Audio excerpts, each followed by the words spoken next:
Hi guys. So on this channel or on this this page, most of you are going to know how to make your own LC, but there's always a lot of new guys, and so I want to show them how to make containers.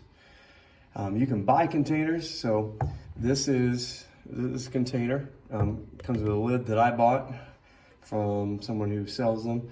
And it's got a self-healing injection port here in the middle for inserting your needles to inoculate liquid cultures or grains with LC. And here it's got a syringe filter that allows for air exchange. And I don't really like these, to be honest. I've bought them in the past and I've used them, but I don't prefer them. I feel like you only get a few uses out of them and then you gotta toss them. Other options for air exchange is micro pore tape, which is really just medical tape. You can get it if you're in the US, I'm in Spain. You can get it on Amazon, you can get it at Walgreens, CVS, wherever you wanna get that. It's a breathable tape. It'll allow for some air exchange to cover this hole. My actual go-to for air exchange is polyester cotton fill. That's stuff that all your stuffed animals and pillows and stuff are full of. I bought a bag of this 3 years ago. I haven't gone through half of it yet. And this, a lot of people use mason jars. This is an old peanut butter jar that I had that this lug lid fits on nicely. And in there you can see the magnetic stir pill that I've got in there. Here, what I've done is just used this plastic container for dry food storage that I bought at my local grocery store. And I'm not sure if we can see it. Let me look for it real quick. It's here. And it's gonna be hard. There it is, PP5. Just get a little triangle. It says a 5 in the middle and PP. That means that this will withstand the 15 PSI, it's 250 degrees, in a pressure cooker you're gonna need to sterilize your LC or your grains. Look around. You don't always have to buy stuff. You can use old peanut butter jars with lids that fit. The lid has to be metal or else have a PP5 plastic lid. Same here, the lid and the container itself are both PP5. I've used these before. I posted it and some people said, well, the lid's not gonna match, but it does. So for me, if you wanna test that out and you're not sure if the lid is PP5, just fill it full of water, stick it in your pressure cooker with your next run, and you'll find out whether or not it works or not. But this works.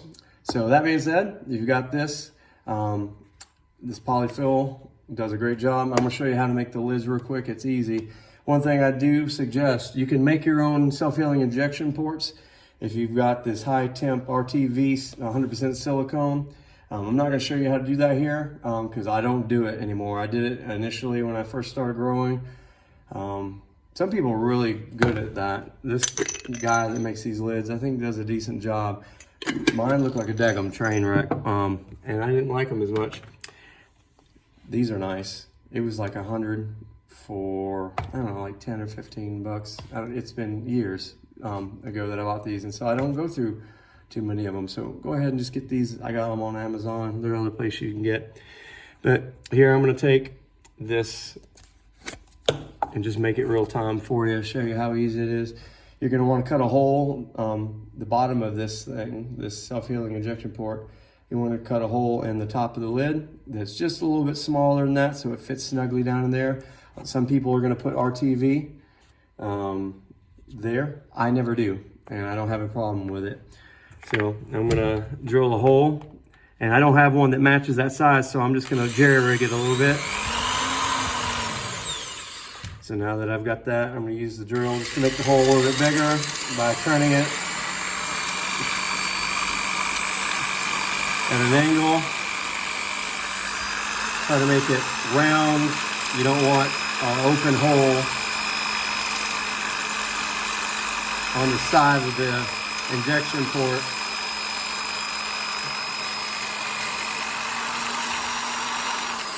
I'm gonna look at that and see how it is. So it needs to be a little bit bigger. But you see, I'm just tilting it to the side, and you want to be careful you don't crack the lid. If you crack the lid, it's no good. You're gonna have to use a different lid. You want this to be a closed system, except for that air exchange, whatever form you take. If you use these syringes or the polyfill or the micropore tape, it's almost big enough.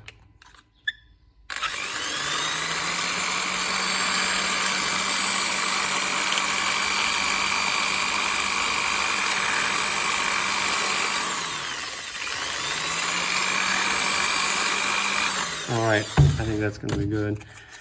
You know, any rough pieces of plastic sticking up, I wanna get all those fragments off. And I'm gonna just start by inserting that as best as I can in there. You may have to get something to kind of push it in a little bit.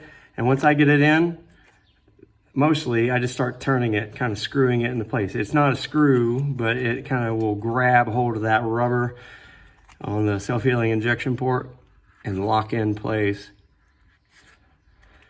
So now that's installed, I'm good to go there. We just need one more hole for our air filtration. I always use polyfill, so if you were going to use one of these syringe filters, you'd want to match the hole size to fit it in just tightly, and you can cover it with RTV. Or just do it a little smaller and let it fit in there snugly. If you're using micropore tape or polyfill, you just make a size whatever hole you want, a hole of whatever size you want. That's, I think, too small. Some might be happy with it. I always like a little bit of a bigger hole, get a little extra cotton, or not cotton, but polyfill in it. So I make a hole about that size.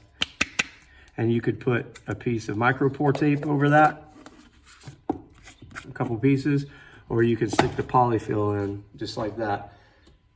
And now today, when I make LC, I'm gonna do half and half coconut water, 100% coconut water and water.